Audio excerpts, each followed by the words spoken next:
আমরা মহা কুম্ভে স্নান করতে যাচ্ছি। এখানে মহা কুম্ভ। কিছুক্ষণ আগে গুরু মহারাজ চলে গেলেন, এর থেকে বহু প্রতিষ্ঠমান কুম্ভ কোথায় রয়েছে? যাকে দেখা মাত্র গঙ্গায় গিয়ে স্নান করুন, স্পর্শ করুন, অবগাহন করুন, অনেক কিছু করবেন, তারপরে পবিত্র হবেন। আর যাকে দেখা মাত্র সমস্ত তীর্থে স্নান হয়ে যায়, দর্শন মাত্রে সমস্ত তীর্থে স্নান হয়ে যায়, সেটা আমাদের মনে সেই বিশ্বাস নেই।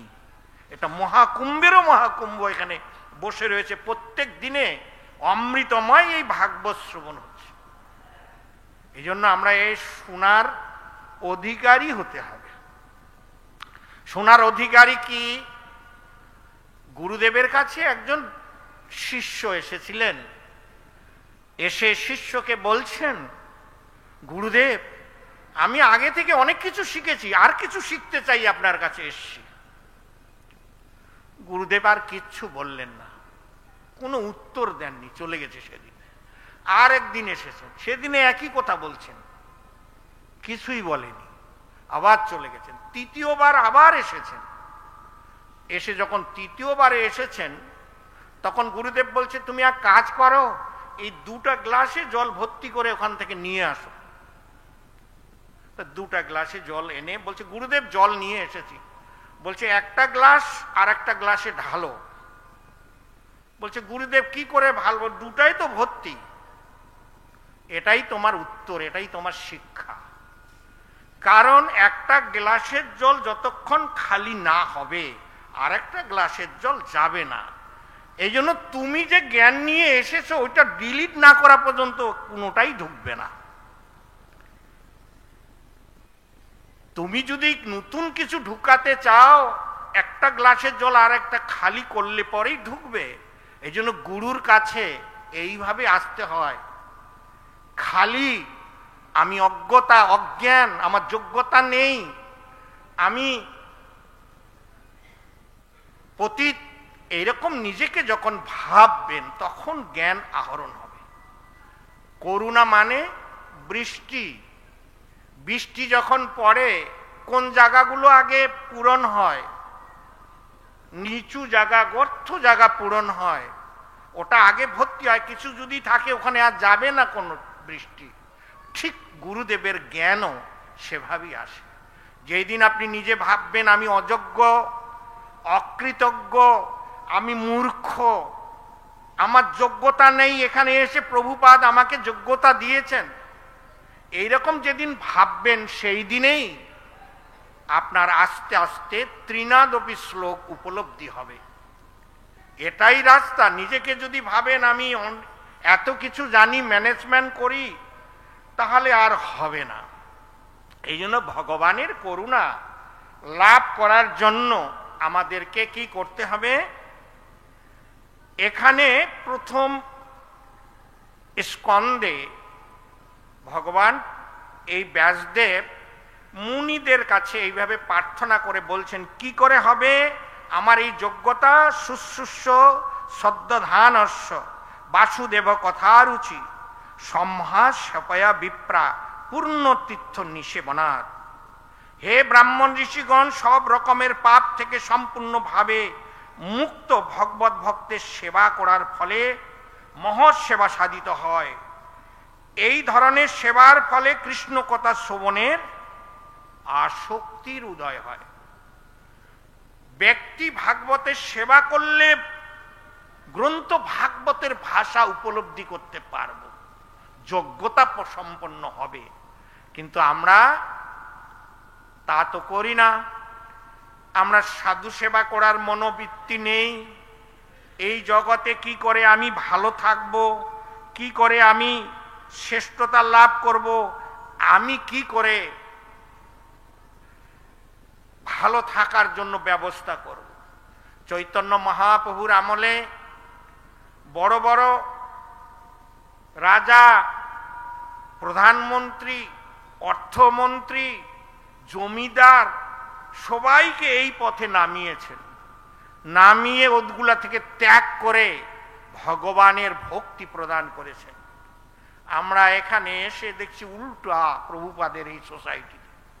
আমরা কি করে ভক্তি বাদ দিয়ে, আমরা কি করে ধন সম্পদ, প্রত্যেকটি ব্যক্তি উদ্বিগ্ন হয়ে কি করে ভালো থাকবো, ভালো খাবো, ভালো করবো, আর ইন্দ্র তৃপ্তি করবো, জগতের কাছে ভালো হব। অর্থাৎই ব্যক্তি আমরা অর্থের দিকে ধাবিত হচ্ছে। আর এখানে মনে করা হচ্ছে যে না, যাদের টাকা আছে তারাই ভালো ভক্ত, এরকমই দেখছি। কিন্তু শুদ্ধ ভক্তি যাজন যারা করছেন, এই জগতে মূল্যের অভাব। এই জন্য আমাদেরকে প্রভুপাদ পাশ্চাত্য দেশে গিয়ে ছিন্নতা শকতা কৃষ্ণ পুণ্য শ্রবণ কীর্তন হৃদয়স্তু অভদ্রাণী বিদুনুতি সুহিষ্যতাম, এখানে এত লোক, কতটা লোক বসে আছে।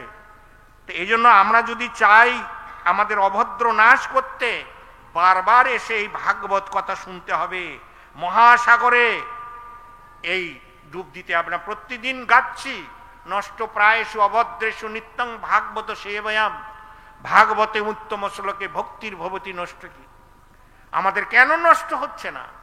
আমরা বিচার করে দেখি যে আমাদের সেই দৈন্যতা নেই, আর এই দৈন্যতা না থাকার জন্যই আমাদের এই দুর্দশা। তাই আমাদেরকে বিশ্বাস করতে হবে, যখন আমি এই কথা শুনব, এখানে আত্মসমর্পণ করতে হবে যে আজকে যা শুনব আমার জীবনে আমি প্রয়োগ করার চেষ্টা করব। আমরা সকলেই ভবরোগের রোগী। আজকে দেখুন ভগবানের করুণা কি করে এই পৃথিবীতে এসেছেন, কি করে করুণা করলেন ভগবান, কি করে করুণার মাধ্যমে এত কিছু ইস্কন তৈরি হয়ে একটা প্রতিষ্ঠিত সারা বিশ্বে আলোড়ন তৈরি হলো। কেউ চিন্তা ভাবনা করেছেন? চৈতন্য মহাপ্রভু তিনারা এসে বৃন্দাবনকে উত্তোলন করে স্বরগোস্বামীকে দায়িত্ব দিলেন। স্বরগোস্বামী নানা গ্রন্থ রচনা করে ভক্তি প্রচার করার জন্য তারা শ্রেষ্ঠ গ্রন্থ নানা শাস্ত্র পাঠ করে সদ্ধর্ম সংস্থাপন করলেন। তারপরে চৈতন্য মহাপ্রভু পার্শ্বদ সহ চলে গেলেন, গোস্বামীরা চলে যাবেন, তিন প্রভু আবার অবতার হলেন। শ্যামানন্দ শ্রীনিবাস নরোত্তম, চৈতন্য মহাপ্রভু শ্রীনিবাস আচার্য রূপে, নরোত্তম দাস ঠাকুর নিত্যানন্দ এবং অদ্বৈত আচার্য শ্যামানন্দ প্রভু রূপে এসে জীব গোস্বামীর কাছে পড়াশোনা করে এই বেঙ্গলে প্রচার করতে আসলেন। তুমি যাও মহাপ্রভুর বাণী বেঙ্গলে গিয়ে প্রচার করো। তা আসতে কত ঘটনা ঘটে গেল, এইভাবে এসে প্রচার হলো। তবু তার আসক্তি চলে যায়। তার পরবর্তীতে আসেন এই ধরাধামে ভক্তি বিনোদ ঠাকুর আসেন, তাকে দিয়ে ভগবান নবদ্বীপ ধামকে উত্তোলন করলেন। যোগপীঠ, এই 9টা দ্বীপ কোথায় কি ভক্তি বিনোদ ঠাকুর নির্ণয় করলেন। মহামন্ত্র মন্ত্র, পঞ্চদত্ত মহামন্ত্র গৌরকিশোর দাস বাবাজি মহারাজকে দিয়ে তিনি উত্তোলন করলেন। দেখুন কৃপাটা কি করে আসে।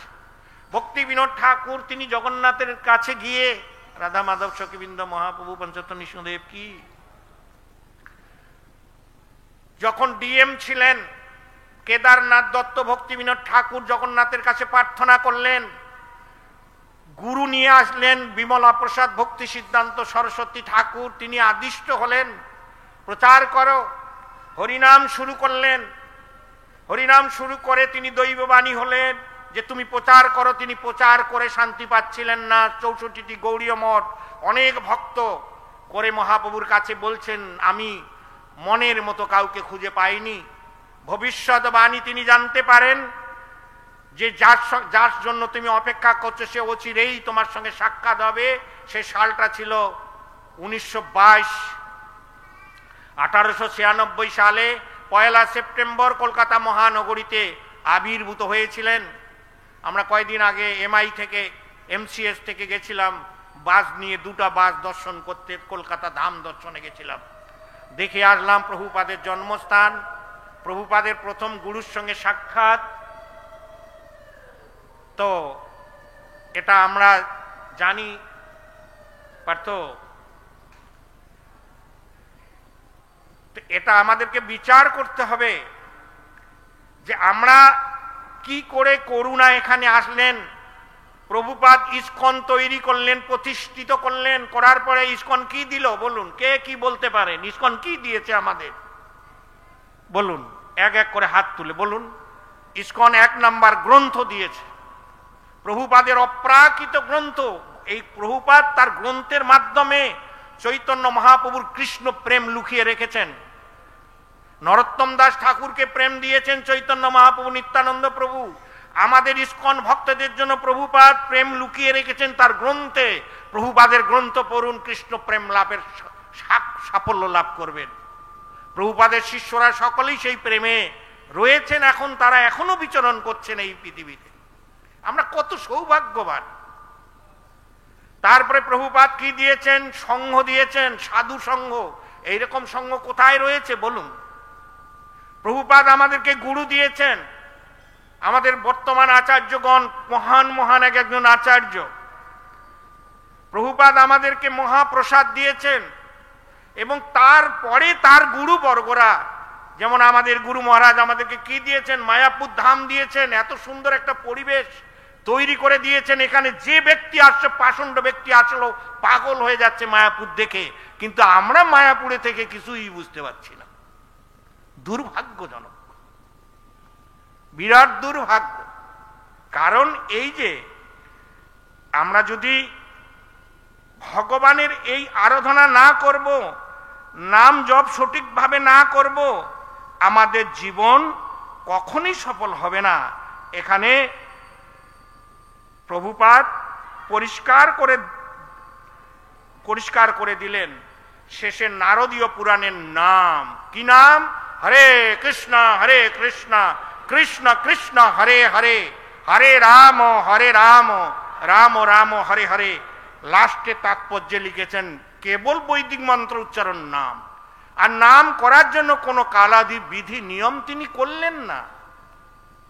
যে কেউ, অদ্বৈত আচার্য যখন চৈতন্য মহাপ্রভুর সঙ্গে সাক্ষাৎ হলেন, বললেন যে আমি প্রেম দিতে এসেছি, অদ্বৈত আচার্য ঠাকুর হাত জোর করে বললেন, হে প্রভু, আপনি আগে কুলীন বা অধপতিত নিচু এদেরকে প্রেম দিন, কারণ উচ্চ যারা রয়েছে তারা তো ধনের অধিকারী, অনেক কিছু অধিকারী, ওদের দিবেন না, এদের দিন। তাই মহাপ্রভু এসে কাউকে বিচার না করে সবাইকে প্রেম দেওয়া শুরু করলেন। যোগ্যতা অযোগ্যতা, 4টা বিধি নিয়ম নেই, কোনো কিছু নেই, কোনো নিয়ম পালন করে না, মলঙ্গারতি করে না, কিছু করে না, প্রেম দেওয়া শুরু করলেন। বিচারে করলেন না কোনো। এত বড় নামের মহিমা। একই নামে যোগাই মাথাইকে উদ্ধার করলেন, কত পাপীদেরকে তিনি উদ্ধার করেছেন এক নামে। এইখানে বলছেন তুণ্ডে তাটবিনী রচিতাং বিতনু তন্ডালি লব্ধয়ে কর্ণক্রোহর সরসেনী ঘটয়তে কর্ণাবু দেব্য প্রিহাম চেত প্রাসঙ্গ সঙ্গিনী বিজয়েতে সর্বে ইন্দ্রিয়ানাম কৃতি নো জানে জনিতা ক্রিয়া আদ্ভিমৈত্রী কৃষ্ণ স্বর্ণদি। কৃষ্ণ এই দুটি বর্ণ যে কত অমৃতের ধারা উৎপন্ন করে তা আমি জানি না। বলছেন কৃষ্ণ, কেউ যদি কৃষ্ণ একবার বলে তার কোনো পাপই থাকবে না। ভক্তি বিনোদ ঠাকুর, কৃষ্ণদাস কবিরাজ গোস্বামী, তারপরে বৃন্দাবন দাস ঠাকুর, তারা লিপিবদ্ধ হাজার হাজার কীর্তন এবং বিভিন্ন প্রার্থনার মাধ্যমে গীতিতে তিনারা লিখেছেন। যখন এই নাম উচ্চারণ করা হয় তখন মনে হয় যেন মুখে নৃত্য করছে, তখন বহু মুখ পাওয়ার ইচ্ছা হয়। সেই নাম যখন কর্ণ কুহরে প্রবেশ করে তখন লক্ষ লক্ষ কর্ণ লাভ করা স্পৃহা জন্মায়, এবং যখন এই দিব্য নাম চিত্ত প্রাঙ্গণে সঙ্গিনী রূপে উদিত হয় তখন সমস্ত ইন্দ্রিয়ের ক্রিয়াকেও পরাজিত করে এবং সেই তখন ইন্দ্রিয়ের সমস্ত ক্রিয়া স্তব্ধ করে। কিন্তু আমরা নাম করছি, হয় না। পশুরা হিংসা ভুলে গিয়ে আলিঙ্গন করছে ঝাড়িগণ্ডে, কিন্তু আমরা হচ্ছে না। এই জন্য মহাপ্রভু সেটাই বললেন, ভজনের মধ্যে শ্রেষ্ঠ নববিধা ভক্তি, কৃষ্ণ প্রেম কৃষ্ণ দিতে ধরে মহাশক্তি। ভজনের মধ্যে নববিধা ভক্তি, এই চৈতন্য মহাপ্রভু 9টা দ্বীপে নববিধা ভক্তি যাজন করেছিলেন, এবং এই নববিধা ভক্তি কেউ যদি যাজন করে কৃষ্ণ প্রেম কৃষ্ণ পর্যন্ত সে লাভ করতে পারেন। তারপরে বলছেন, তার মধ্যে সর্বশ্রেষ্ঠ নাম সংকীর্তন, নিরপরাধে নাম লইলে প্রায় প্রেমধন। নিরপরাধে নাম লিলে প্রেমধন পাবেন। আমরা অপরাধযুক্ত নাম করছি, এবং নাম প্রভু যা কৃপা করছে সেগুলাও আউড়াচ্ছি। ধন সম্পদ এগুলোই বৃদ্ধি হচ্ছে, সুখে থাকার বৃদ্ধি হচ্ছে, ভালো থাকার বৃদ্ধি হচ্ছে, কিন্তু অন্য কিছুই হচ্ছে না। এটাই হচ্ছে নিরপরাধের নাম লইলে পায় প্রেমধন। এক কৃষ্ণ নামে করে সর্বপাপ ক্ষয়, নববিধা ভক্তি পূর্ণ নাম হইতে হয়। এক কৃষ্ণ নামে সমস্ত পাপ, কোনো পাপই থাকবে না কারো। যদি কেউ বলে বলুন কৃষ্ণ, কোনো পাপ নেই আপনার। এই বিশ্বাসটা জাগাতে হবে। এই বিশ্বাসটা জাগানোর জন্যই এই মহাকুম্ভে স্নান করতে হবে। সাধু সঙ্গ, এই পৃথিবীতে সাধু সঙ্গ রূপ মহাকুম্ভ পৃথিবীতে আর কোথাও নেই, যেটা এই মায়াপুরে রয়েছে। এখানে সারা বিশ্বের মহাকুম্ভের বড় বড় তীর্থ তারা এখানে উপস্থিত হচ্ছেন, মাঝে মাঝে আসছেন, গোড়াগড়ি খাচ্ছেন। কি করে বুঝবেন কার মধ্যে কি রয়েছে? বোঝা কঠিন এই জগতে। কাকে ছোট মনে করবেন, কাকে কি মনে করবেন? এই জন্য ওয়াকিবহল, যদি আপনি গুরুর নির্দেশ পালনে সচেষ্ট নন, নিষ্ঠা যদি আপনার পবিত্র না থাকে, আপনি যদি উলট পালট সবকিছু করেন, তাহলে আপনার এগুলো বোঝা কঠিন হয়ে দাঁড়াবে। কে কি করছে সব দেখতে পাবেন আয়নার মতো। এখানে এটা নিত্য ধাম, এখানে কোনো জড় বস্তুই নেই। নবদ্বীপ ধাম নিত্য, কখনো ধ্বংস হয় না, কোনো প্রলয় তাকে গ্রাস করতে পারে না। নবদ্বীপ ধামের মহিমা, নামের মহিমা তো আরো মহান। এগুলো আমাদেরকে বুঝতে হবে। এই জন্য আমরা যদি চাই কলিযুগে যুগ ধর্ম নামের প্রচার তথি লাগি পীত বর্ণ চৈতন্য অবতার। দেখুন মহাপ্রভুর কত করুণা। আচার্যরা লিখেছেন, সব অবতার সার শিরোমণি কেবল আনন্দ কন্দ। সব অবতার সার শিরোমণি, পরম করুণ বহু দুই জন নিতাই গৌরচন্দ। সব অবতার সার শিরোমণি কেবল আনন্দ কন্দ। একদম আনন্দ। আর আমরা আনন্দ পাচ্ছি না, মুখ খারাপ হয়ে বসে আছি। এত দূর চিন্তা। নাম, ভগবানের নাম করতে পেরে উৎসাহ নিঃশ্বাস দজ্জাত তত্তৎকর্ম প্রবর্তনাথ সঙ্গতে দেগাত শতবৃত্তে স্বরবিভক্তি প্রসিদ্ধ। উৎসাহ, আমাদের উৎসাহ নেই, হারিয়ে ফেলছি উৎসাহ। কেন? অপরাধ করছে। যে মহতের অপরাধে এই জগতে এসেছি, কোন মহান কষ্ট পাচ্ছি, দুঃখ পাচ্ছি, যা কিছুই পাচ্ছি, কোন মহৎ পুরুষের চরণে অপরাধের ফলেই এই জগতে আসা এবং কষ্ট ভোগ করা। অতীতের কর্ম ভোগ করছি, বুঝতে পারছি না। বর্তমানটা যদি আমরা ভালো করি তাহলে অতীতও কেটে যাবে এবং ভবিষ্যৎ ভালো হবে। কিন্তু আমরা এখানে এসে উচ্ছৃঙ্খল হয়েছি, নানা রকম আবল তাবল কথা বলেই যাচ্ছি। যারা এইরকম উগ্র আবল তাবল কথা বলে, মিথ্যুক প্রবঞ্চক, তাদের আয়ু ক্ষয় হয়, তার সুকৃতি নষ্ট হয়, তার পুণ্য নষ্ট হয় এবং সে ধ্বংসের দিকেই যায়। সাধু মানে হচ্ছে লিটিং ক্লিন করুণা, তিতিক্ষব করুণিকা, সুহৃদাম সর্বদেহিনাম, অজাত শত্রুভূষান্তা সাধু সাধু ভূষণম। সাধুর ভূষণ হচ্ছেন তিতিক্ষব কারণিকা, সুহৃদাম সর্বদেহিনাম। প্রত্যেক জীবের প্রতি করুণা। এই জগতে জীবের প্রতি যদি করুণা আপনি যদি আনতে চান, তাহলে ভক্ত সেবায় আপনাকে করতে হবে। ভগবান ভক্তকে ভালোবাসেন।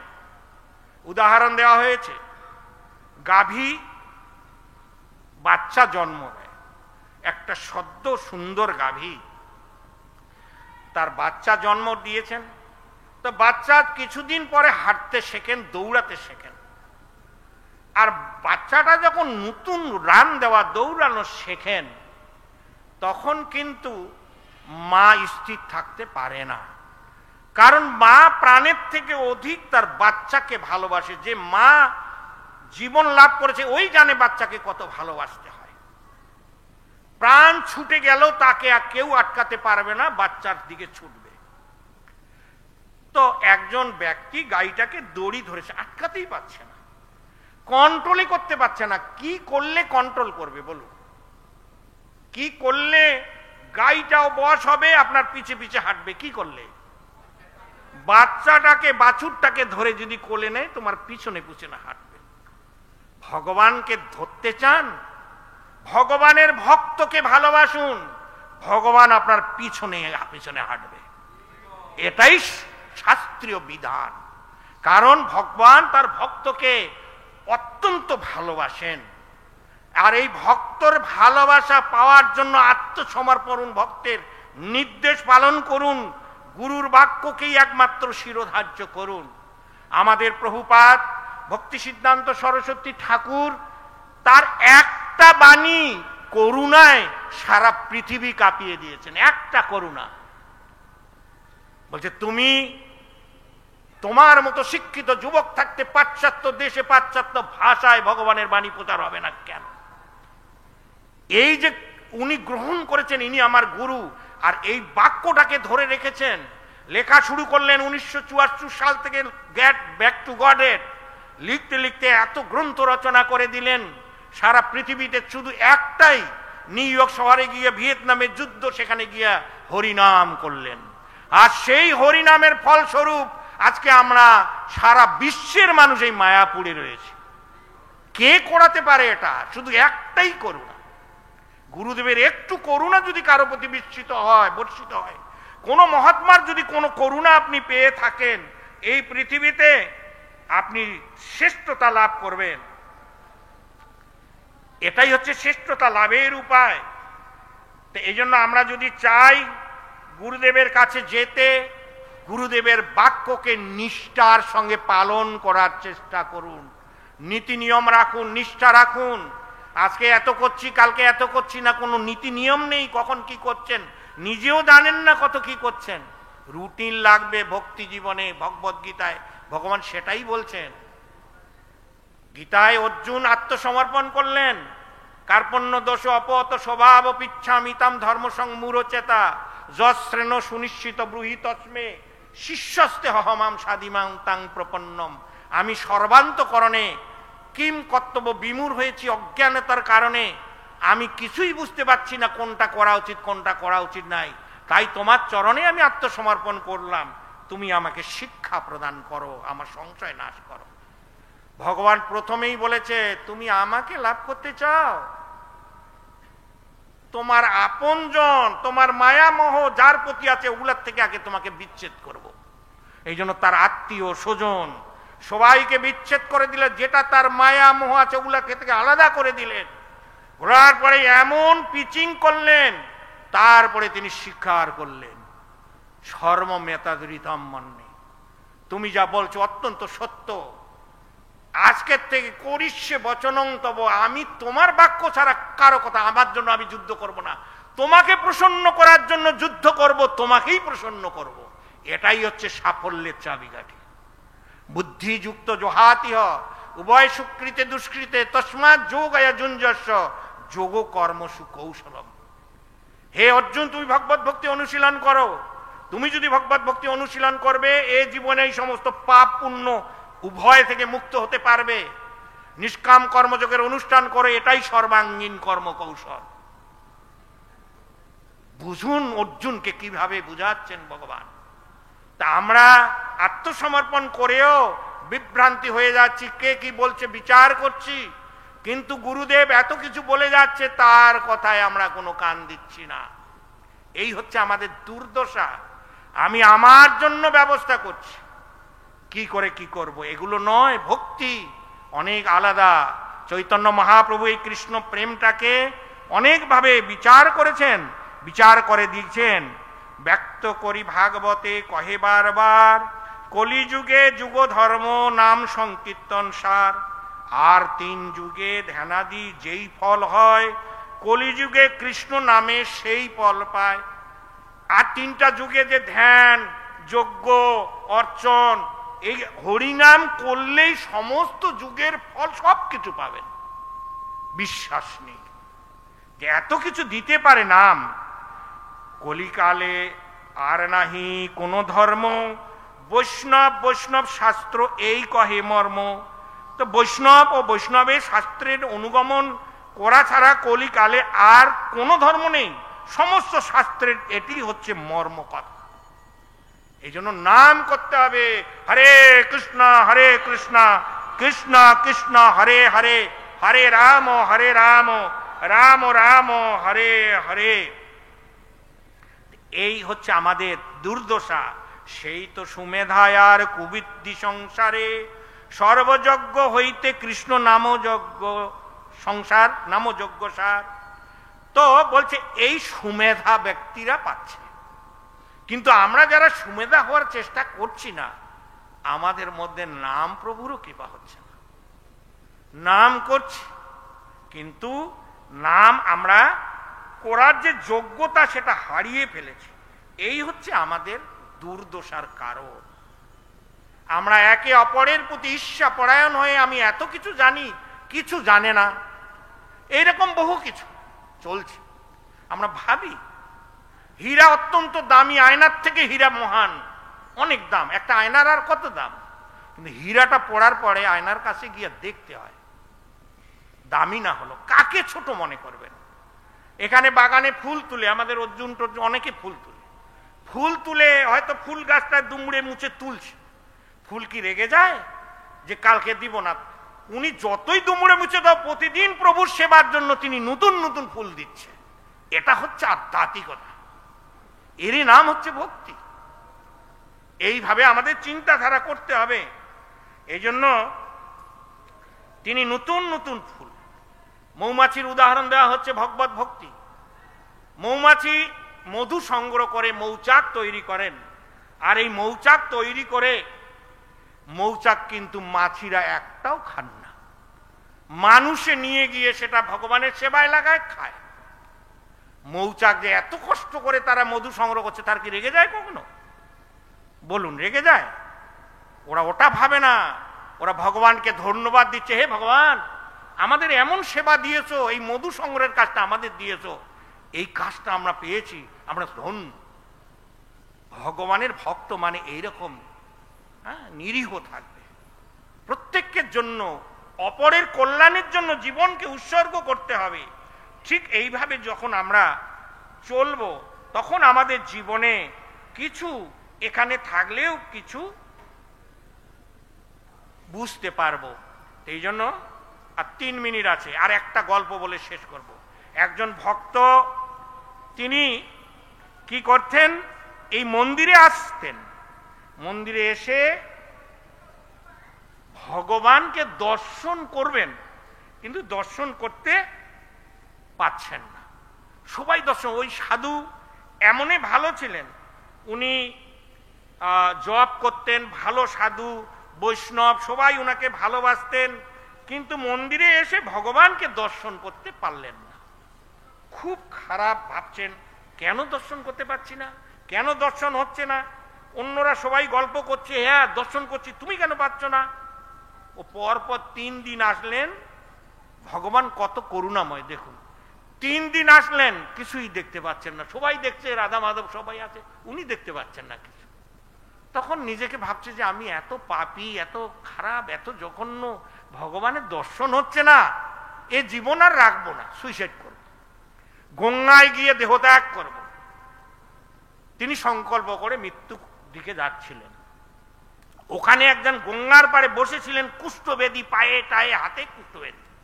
ওকে গিয়ে ভগবান স্বপ্ন দিয়েছে যে একজন ব্যক্তি আসবে, তার তুমি পা ধরবে, ধরে তুমি বলবে যে ভগবানের কাছে বলো যে আমার যেন কুষ্ঠবেদী ঠিক হয়। তো এইভাবে যতক্ষণ না বলবে তুমি ছাড়বে না, কোনোদিনই ছাড়বে না।